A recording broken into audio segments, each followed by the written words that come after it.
holiday outfit. Yes! That's so good. Unbelievable. What is happening here? Unbelievable. This guy continues to be the GOAT. You are absolutely the GOAT. That's a whole layered situation. Adam, I'm going to pretend like we're on a red carpet here. Just walk me through what you're working with.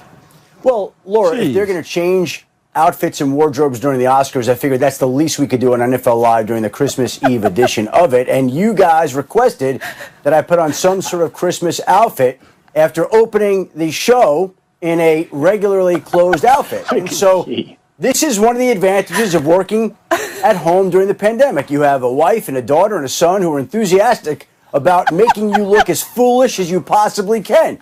And so I want to give them a shout out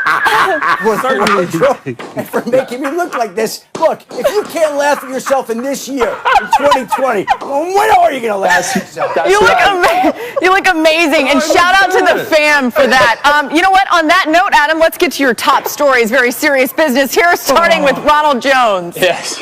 Well, if you could take me seriously during this, Laura, here's the top news of the day. Essentially, Ronald Jones, the Buccaneers running back, has been ruled out for a second consecutive week. Tampa Bay head coach Bruce Arians confirmed today Jones will not be cleared to return from the reserve COVID-19 list in time to make the trip to Detroit. That means more work once again for the Buccaneers' other running back, Leonard Fournette. As for the Washington football team owner, Daniel Snyder, according to a filing Wednesday in a U.S. District Court in Southern Maryland, Snyder claims one of the Washington football team's minority partners, Dwight Schar, is extorting him in an attempt to force Snyder to sell the franchise. Snyder made the filing one day after the Washington Post reported details of a $1.6 million settlement the franchise paid to a former employee over a sexual misconduct allegation. And Lions head coach Darrell Bevell is out on Saturday against Tampa. The man who was replacing Matt Patricia now will be replaced by wide receivers coach Robert Prince. QB coach Sean Ryan will call the offensive plays. Their defensive staff will be entirely different at this point in time. Their defensive coordinator will be Evan Rothstein,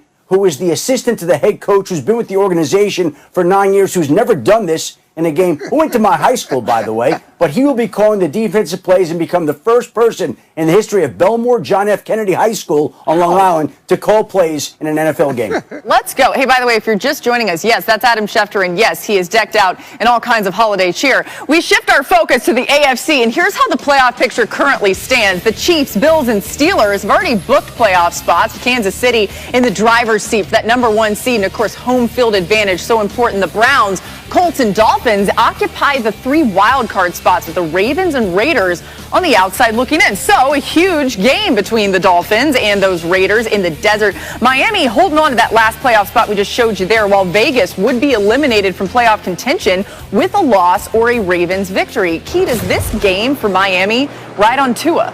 It does. Tua just needs to play better than he did last week. He got the 2 touchdowns on the ground, but throwing the football, we'll be able to see what he does against this Raiders secondary that's been bad all year long. That's important. Let's see what he does as they get ready to make a playoff push.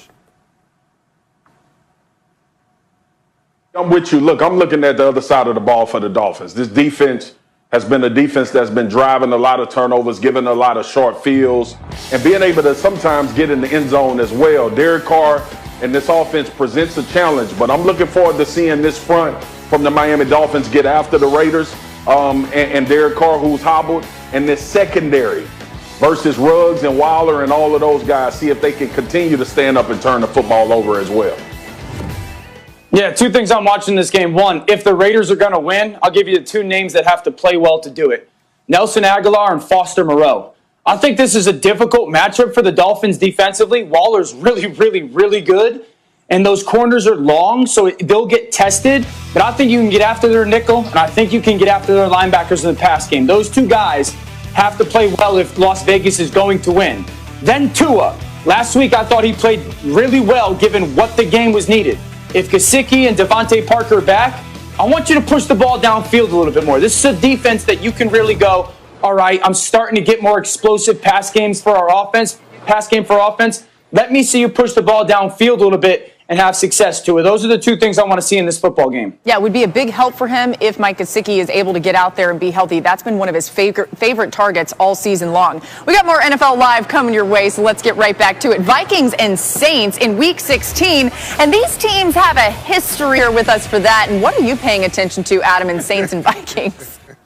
Well, Laura, if you look at the Minnesota Vikings, they ruled out a handful of players today. They'll be without Eric Hendricks, their excellent linebacker, who would be key to slowing down a guy like Alvin Kamara. They'll be without tight end Kyle Rudolph, who has been declared out. They'll be without Alexander Madison, and even their other backup running back, C.J. Ham, is questionable for the game. So the Vikings are missing some key players. On the flip side, New Orleans has some question marks at the wide receiver position. Today, the Saints placed Traquan Smith on injured reserve. Michael Thomas already on injured reserve. So now the Saints have Michael Thomas and Traquan Smith on injured reserve. They're going to need one of their young wide receivers, albeit little Jordan Humphrey or Jawan Johnson, to step up and make some big plays on Christmas Day against the Minnesota Vikings, as New Orleans is shorthanded at wide receiver right now. Yeah, it's a really good point, Adam. And Key, speaking of those young receivers, do you have confidence in Drew Brees, knowing what we saw last week? He looked, it could have still been the injury, but he did not look like the Drew Brees that you want to see right now. No, he didn't. Less than 50% throwing the football. He didn't look the same at all. But you got to have confidence in the young receivers. But Drew Brees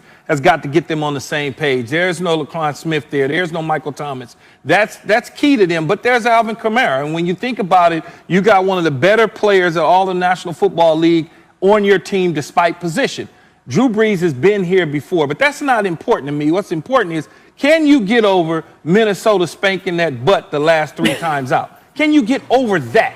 They've had their number 3 straight times. Can somehow Sean Payton and that cast of characters in New Orleans figure out how to finally beat the Minnesota Vikings?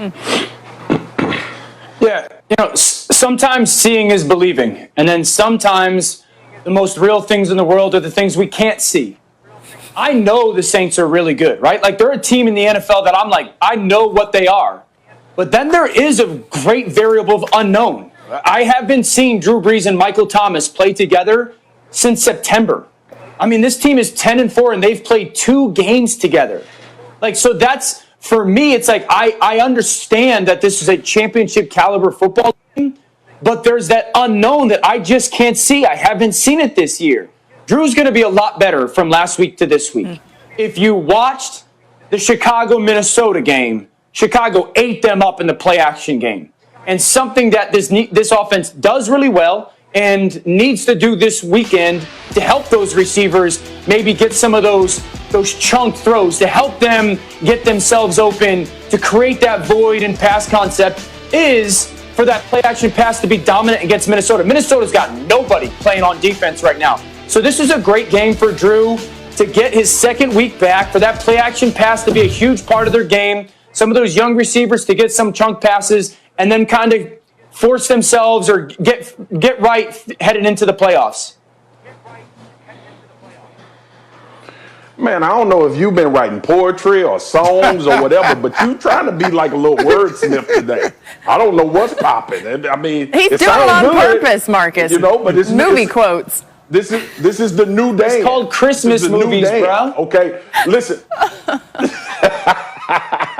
Listen, the bottom line is, I want to go back to something Keith said, Alvin Kamara, right? That's the most important piece to this puzzle. That's the quickest way for Drew Brees to get comfortable. That's the quickest way for the Saints to have a guy to generate his own offense by just getting him the ball in either a handoff or a short throw situation, or even in the screen game. He needs to have his imprint put on this game. And for all intents and purposes, we don't think the Vikings are going to beat the Saints. But we didn't think the Eagles would beat the Saints either. So we are in a situation right now where Drew is trying to get comfortable after being off with the injury. Alvin Kamara, production has tailed off a little bit from the beginning of the season, and I expect Sean Payton to feature him with all of the guys that we just mentioned not being a part of this game. By the way, very important note, I am told that we are counting the amount of Christmas quotes coming out of Dan Orlovsky. We will check in on that count toward the end of the show. Let's get to the NFC West, guys. An enormous showdown between the Rams and the Seahawks coming your way.